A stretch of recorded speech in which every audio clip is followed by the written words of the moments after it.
Hey guys, it's Nerdy Neen here to talk to you today about Tower of God. I just watched it over the weekend. It just kind of blew me out of the water. Where did this anime come from? So I did some research and I'm currently ready to talk to you about it. So let's get to it.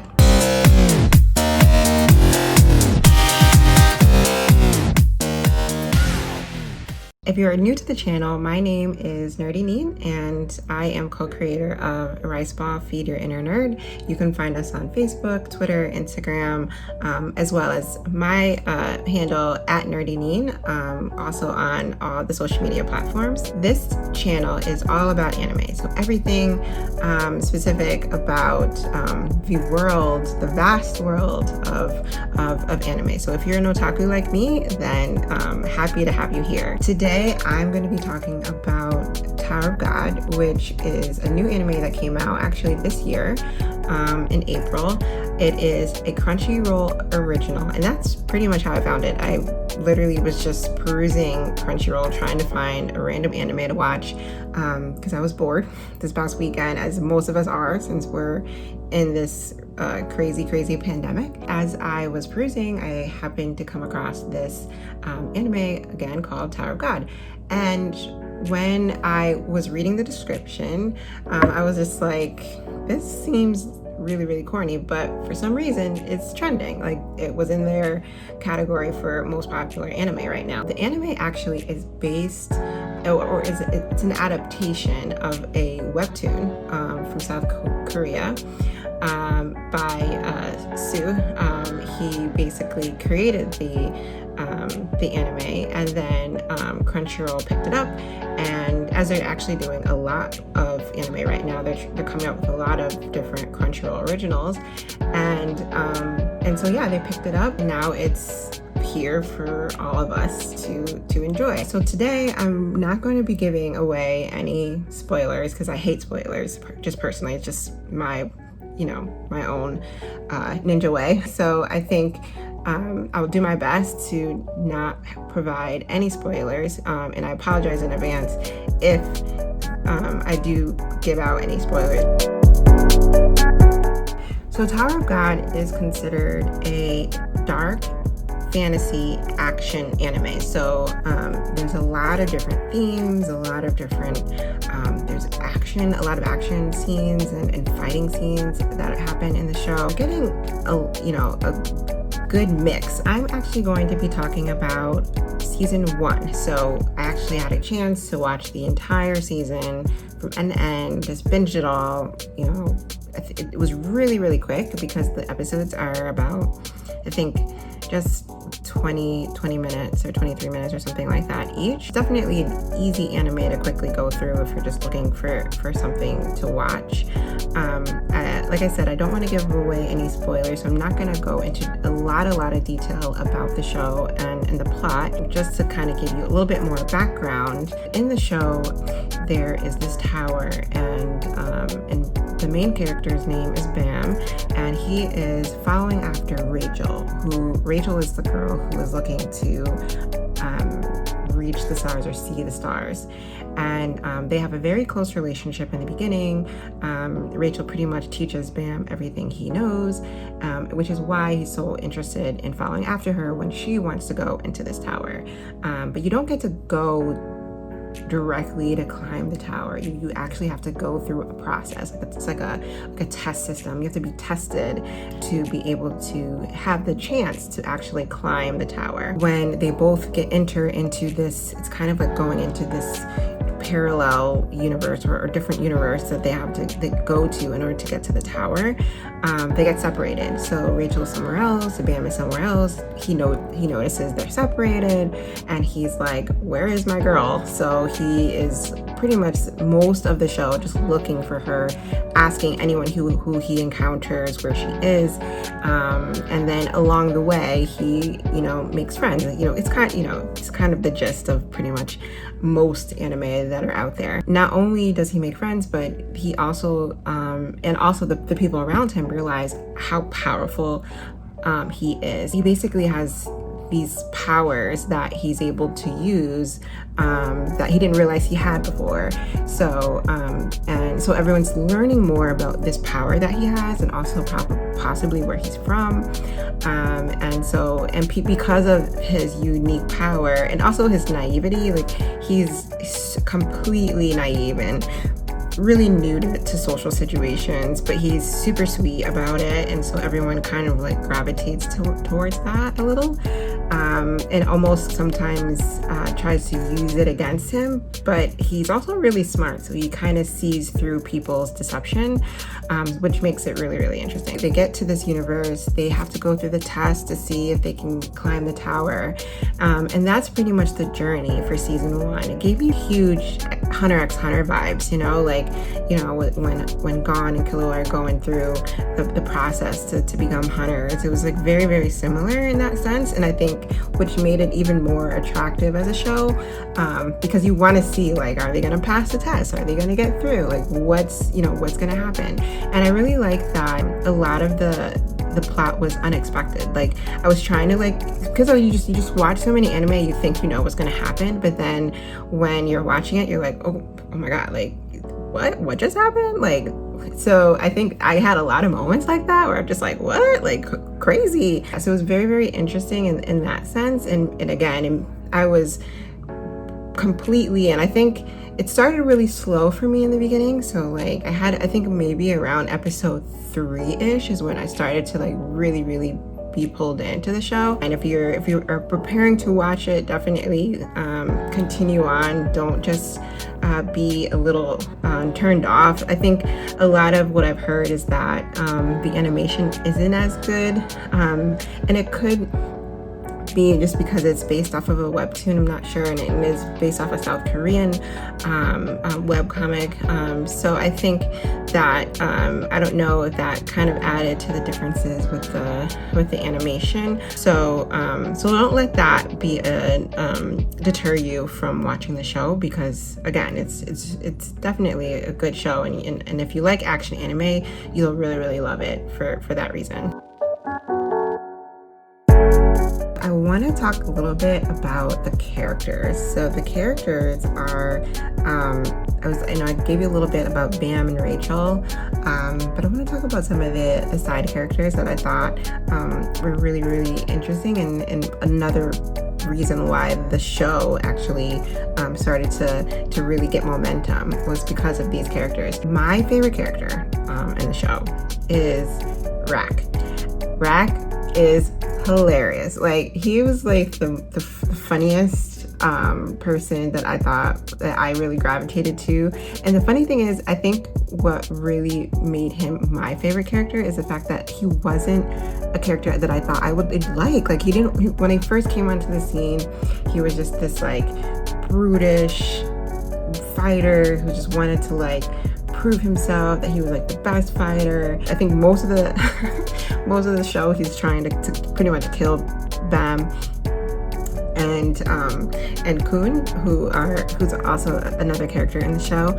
But yeah, so it was really, really funny how like the more that I watched him and his character development, he was just so fun to watch. And I really grew to really like him towards the end. He became like this like loving character, someone that I was like waiting to find out what he was gonna say. And it was just really, really, I really thought that they did a really, really good job with his character development, and I'm excited to see like how he will be portrayed as we go into the next season, so season 2. The second character I want to talk about is Kun. So Kun actually is a big player in the show. He's kind of like Bam's real friend. He helps Bam when he's looking for Rachel. He looks out for Bam when he sees situations that might not actually be in Bam's interest, and he's just very a mysterious character too, because it's like, is he doing all this stuff because he actually cares about Bam, or is he doing this because he's trying to serve his own purposes? So that's something that I'm still like trying to figure out. Like, I'm not sure whether I truly know the motives of Kun. And not only that, but he's like, he's like super intelligent and just really like thinks like 5 steps ahead. Like he's almost like Batman in a sense. That bag, like what's the deal with the bag? Like I don't know, I just need more. And so yeah, so I'm just really interested to learn more about Kun and where he's coming from and what his goals are, because they give you a little bit of background into Kun and what his achievements are and things that he is dealing with on a personal level. I think that he's a very, really interesting character, and also someone that I'm excited to see for season 2 and how he progresses. I really, really like the princesses. So the princesses of Zahar. So like, I think that they're pretty awesome, and mainly because they're powerful women who are doing awesome things in the show. They are top of the line. No one wants to mess with them. They're pretty much badasses in this show. So I had to shout them out because I do think that they are really, really also just awesome fighters, and I loved every single fight scene that they were in because they always brought it. So it was really, really interesting to watch them and learn more about them. The whole background though of it is really disturbing for me, as how like the king only gives his power. So basically the king gives his power to them, but he only gives it to girls or women, and it's like he has control over them, and they only can basically be under the king. So it's really, there's just so many rules and regulations that they have to go through while they maintain this power, and one of them being the fact that actually I'm not gonna say it. Yeah, I'm trying to hold back the spoilers. But yeah, but it's just like one of those things where the more you learn about them, it's the background is just really, really disturbing, and it just makes me question the motives of the king, who apparently sits on the top of this tower and is the one who is helping people to obtain their desires. They don't give a lot of information about the king and like all what he's about, just a little snippets here and there, but I did have to again just like give props to these girls who have all this power and are just doing some crazy amazing action scenes, because they're awesome. I want to talk about Bam. So I know I talked a little bit about him before, but Bam is not one of my favorite characters right now. So I think it's just because he's just like all about Rachel and trying to find Rachel and like Rachel this, Rachel that, and it just got real old real quick, because it's just all about her, and he's such a sweet character. You know, he comes on the scene and has this like real innocence about him, on top of the fact that he's just dumb powerful. Like, this guy does not know. He has 9-tailed fox in him. Doesn't even know it. He's not Naruto. I'm just saying that he is like definitely powerful, and has no clue how to use his power. He just knows that there's something different about him, and doesn't even care. Like, he doesn't even care that he has, like, his whole focus is on this Rachel girl. And I'm just like, guy, come on. Like, I don't know, just can we like focus on the fact that you're like almost dying in these tests? Like, you're not even focused on that. And for me, it got real annoying real quick, because his whole mindset was about her and helping her. And I get it, that's the premise of the story. And Rachel is really, and she's a really interesting character, especially the more you watch. You'll get to see more and learn more about her. But I think that Bam just has all of this potential that it's untapped potential that he's not using. And part of me feels like it's probably going to be part of the story. Like, we'll probably learn in season 2 that he ends up realizing how powerful he is, and then he just like blows up and becomes this like super powerful being that like nobody can mess with. And like, I hope that's his his development. I'm hoping for that, because in season 1 it just wasn't giving it to me, which is why I was more attracted to the side characters. And again, maybe that was the goal, that maybe that's what Sue wanted us to feel and to think. So but I did want to speak on it because I'm sure you guys have to be feeling me on this, like you have to be. So if you are, definitely leave a comment below and let me know. Otherwise, I'm gonna say I don't hate Bam. I think he is a great guy. Like I've been saying, he's just not doing it for me right now, and especially in season 1. Like I was just so turned off by him overall. But I was rooting for him. I will say I was rooting for him for every test, every situation. I was rooting for him. I just wish he wasn't as naive and innocent as they put him or made him out to be. So it is what it is. Okay, so now we've come to the part where I talk about the dopest moments in this show. So I'm gonna be showing you 3 different moments that I think were I was just blown away. The first moment that I thought was just incredible, which definitely then I was just like all into the show, was the moment that Bam shows his true power for the first time. And I will say his true power during a battle for the first time. That it was I was just like, whoa, this guy is like on some crazy, I wouldn't say like Naruto, Luffy level, but I think that like he had, like I said before, he has this like untapped potential that he just does not know that he has, and now I'm like completely curious as to like who he is and where he's from and why he has like all this like random crazy power. Definitely that moment was one of, I would say, the most dopest moments in the show. The second moment that was super dope from my perspective was when Anak. So Anak is one of the princesses, and she's this like super tiny little lizard-looking girl, and like you don't really expect much from this girl, but then she comes out on the scene and then just like takes out like 3 cats like it's nothing, and then puts a crown on, and she's a queen for that moment. Like, oh my god, it was incredible. And I was just like, yo, this girl has not come to play. Like, she's mad serious about her goal, and I want to be her because she's badass and my idol right now. So yeah, so that moment was super dope, and I was so proud of Anak and that whole scene, because it was just amazing.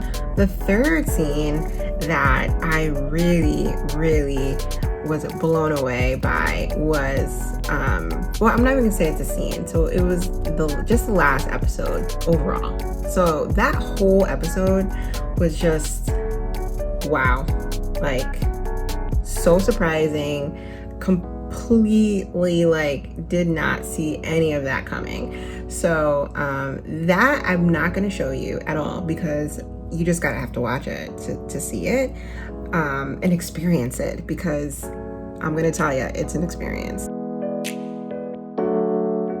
If I was to give this a rating, the rating I would give it is an 8.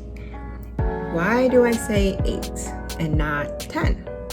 Well, I think the biggest thing is that it really did take a while to understand this whole world. So, and that it was annoying, I'm not gonna lie. It was, in the beginning, it was just like, what's going on?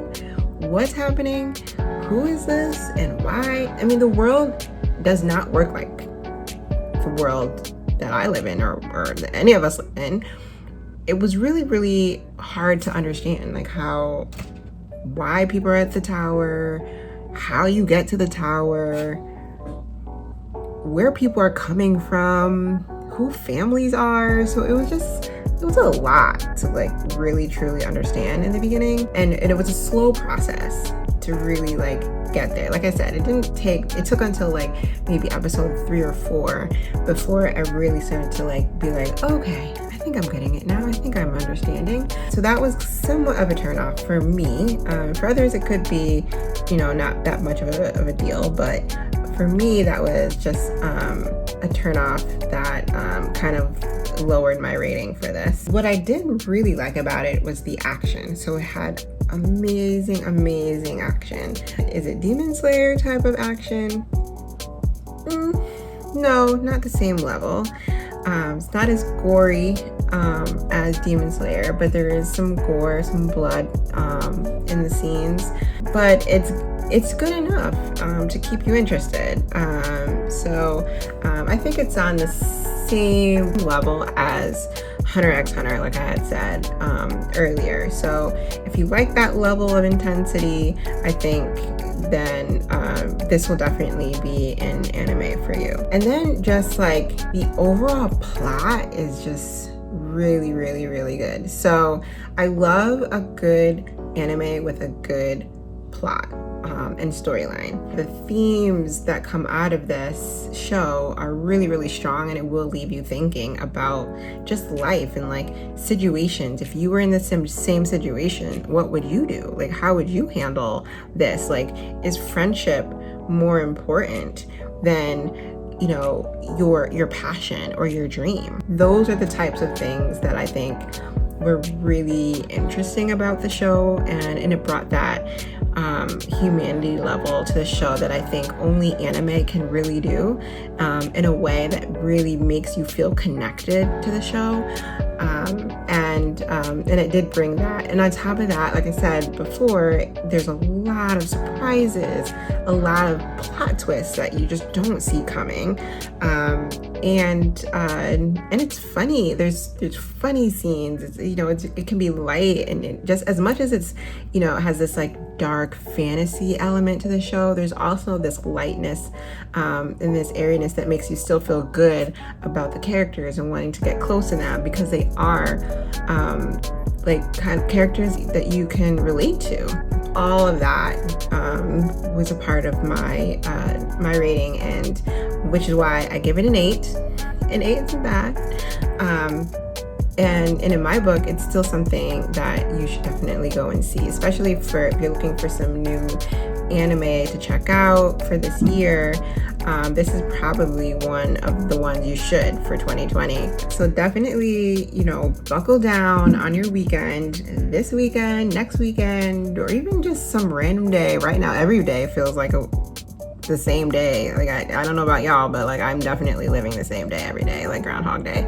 So but yeah, buckle down. If you have time, watch Tower of God. It is not going to disappoint you. And then come back and let me know what you think. Like I said, you know, write your comments below. Let me know if you think different. Like if whatever I said you don't agree with. Definitely let's talk about it. That's the whole point of this channel. All I want to do is talk anime. So I hope to see you soon. Bye.